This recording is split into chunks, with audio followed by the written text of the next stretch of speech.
Iya, pemirsa, Presiden Joko Widodo berencana akan memindahkan ibu kota negara ke Pulau Kalimantan. Pemindahan ibu kota bertujuan untuk pemerataan dan keadilan ekonomi di Indonesia. Ya, lalu bagaimana pandangan pengamat tata kota terkait rencana pemindahan ibu kota? Telah ada Priscila Puspa bersama pengamat tata kota Nirwono Yoga. Silakan Priscila. Tiara Vandana dan juga pemirsa, saat sidang bersama DPD DPR RI yang berlangsung tadi siang, Presiden Joko Widodo menyampaikan rencana pemindahan ibu kota negara ke Pulau Kalimantan. Di mana dalam pidato kenegaraannya, Presiden Jokowi meminta izin kepada anggota dewan, maksud kami, kemudian para tokoh bangsa dan juga terutama kepada seluruh rakyat Indonesia untuk pemindahan ibu kota negara. Lantas, apa yang menjadi dampak ekonomi dan juga dampak sosial dengan adanya pemindahan ibu kota? Saat ini saya sudah bersama dengan pengamat tata kota yakni Nirwono Yoga. Halo Mas Nirwono. Ya, selamat malam. Apa kabar, Mas? Mas, ini tadi kan kita sudah tahu pembahasan pemindahan ibu kota terus dibahas. Nah, tapi ini sampai disampaikan Presiden di sidang tahunan ini berarti sudah bukan wacana tapi sudah berapa persen begitu. Nah, ini bagaimana tanggapannya, Mas? Ya, secara umum memang yang ditunggu-tunggu kan penunjukan pulau sebenarnya. Artinya sampai dengan tadi siang kita mendapatkan informasi pasti bahwa ibu kota akan dipindahkan ke Pulau Kalimantan. Ya, di sini ada 3 provinsi sebenarnya yang sedang dalam kajian, yaitu Kalimantan Tengah, Kalimantan Timur, dan Kalimantan Selatan. Untuk kota dan kabupatennya kita harus menunggu sampai dengan akhir 2019 untuk kepastian titik lokasinya mana. Nah, oleh karena itu menurut saya dalam waktu 6 bulan ke depan ini ada 5 PR yang harus segera ditindaklanjuti. Yang pertama adalah segera perhatikan ataupun kajian tentang kapasitas daya dukung lingkungan ya di 3 provinsi tadi, terutama ancaman bencana yang sedang terjadi yaitu seperti kebakaran hutan dan lahan, kemudian ancaman banjir itu sendiri, dan juga kaitannya ini sebenarnya dengan 3 hal juga, yaitu moratorium pertambangan terutama, kemudian moratorium perkebunan kelapa sawit, dan ketiga adalah penghentian secara total penembangan ilegal di Kalimantan. Jadi ini 3 PR juga yang harus dilakukan secara paralel. Kemudian kedua yang tidak kalah penting adalah kajian tentang sosial budaya masyarakatnya ya.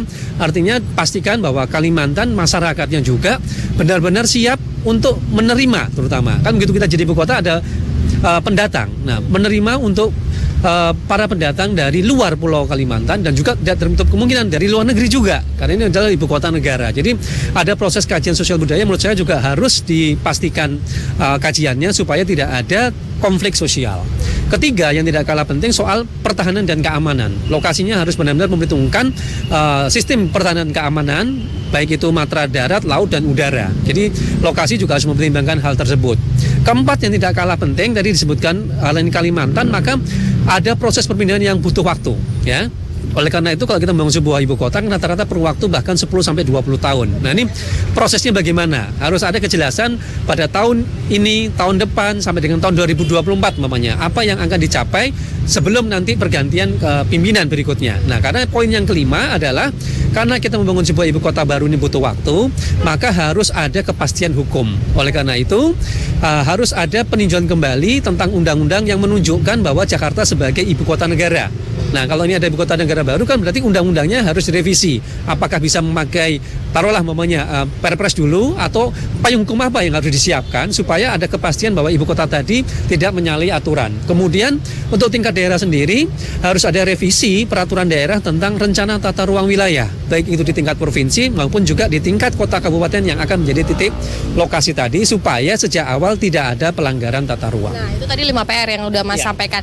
Nah, terlepas dari itu sebenarnya kita urgent nggak sih maksudnya untuk pemindahan kota ini sampai tahun ini di sidang tahunan MPR DPR ini Pak Presiden menyampaikan soal pemindahan? Ya, sebenarnya kalau dibilang urgent nggak urgent itu ada 2 ya komposisi pertimbangannya. Yang pertama adalah apakah pemerintah pusat sampai dengan pemerintah daerah sudah siap secara baik itu soal SDM-nya maupun pendanaannya ya, karena ini makan butuh biaya besar.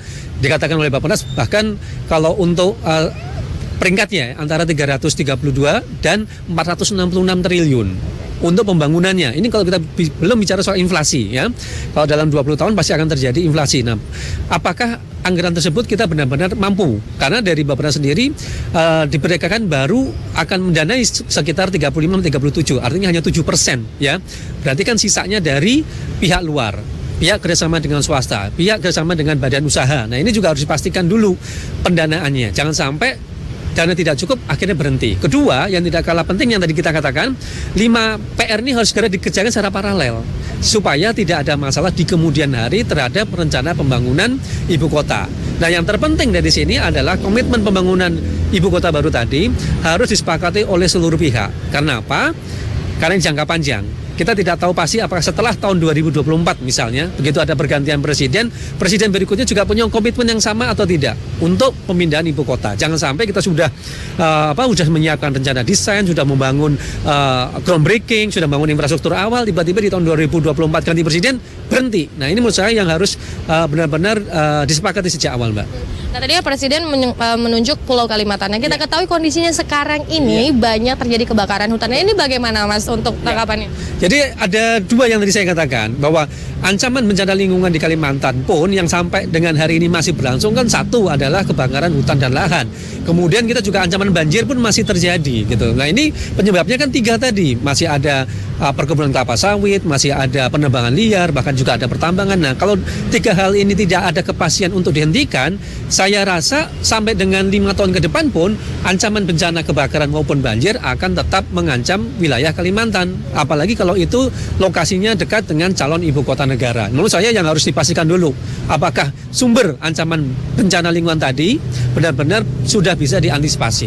Oke, baik. Terima kasih Mas Nirwono untuk informasi dan waktunya. Dan pemirsa, tadi sudah ada 5 PR dari pengamat tata kota. Nah, yang paling penting dari itu adalah apakah komitmen dari pemerintah, ini komitmen bersama untuk bagaimana bisa mewujudkan tata ataupun ibu kota negara yang lebih baik atau seperti apa. Dan kita berharap pemerintah lebih bijak lagi untuk bagaimana menetapkan ibu kota akan pindah atau tidak. Dari Jakarta, Priscila Puspa kembali ke studio. Tiara dan juga Vandana. Ya, terima kasih Priscila, selamat bertugas kembali.